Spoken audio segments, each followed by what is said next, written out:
તો ભાઈ આ છે 45 વર્ષ જૂની ઘડિયાળ જે બેટરી ઓપરેટેડ કે સેલથી નથી ચાલતી, જે ચાલે છે એની ચાવી ભરવાથી. તો આપણે જોઈએ કે એને કેવી રીતના ચલાવવામાં આવે છે. તો ફર્સ્ટ ઓફ ઓલ તો એનો આ દરવાજો છે આવી રીતના, અને દરવાજો ઓપન કર્યા પછી આને તમારે ચાવી ભરવી હોય તો ફર્સ્ટ ઓફ ઓલ એનું લોલક બંધ કરવું પડે. લોલક બંધ કર્યા પછી આ છે એની ચાવી, અને ચાવીને આની અંદર રાખીને ચાવી ભરવાની હોય છે. તમે આવી રીતે એને બંને સાઈડથી ચાવી ભરી શકો છો, આ સાઈડથી પણ અને આ સાઈડથી પણ.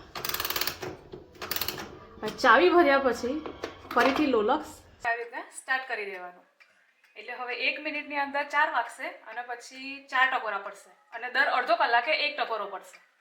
જ્યારે મોટો કાંટો 6 ઉપર આવશે ત્યારે 1 ટકોરો પડશે, અને એના પછી જેટલા વાગ્યા હોય એટલા ટકોરા પડતા હોય છે. લોલક સેકન્ડ કાંટો છે.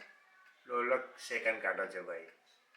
જો એ 4 વાગ્યા છે, હવે વાગશે ના બેલ.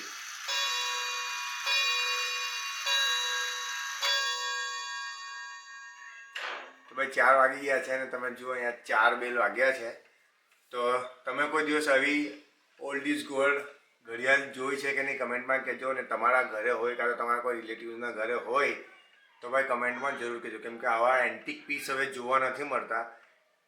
તો આ એક ઘડિયાળ માટે એક લાઈક અને આજની જનરેશનને આ એક વિડીયો જરૂરથી શેર કરજો કે ભાઈ આપણા બાપ દાદાઓએ જે બનાવેલું હતું એ ટેકનોલોજી હજુ ચાલે છે, જોઈ લો.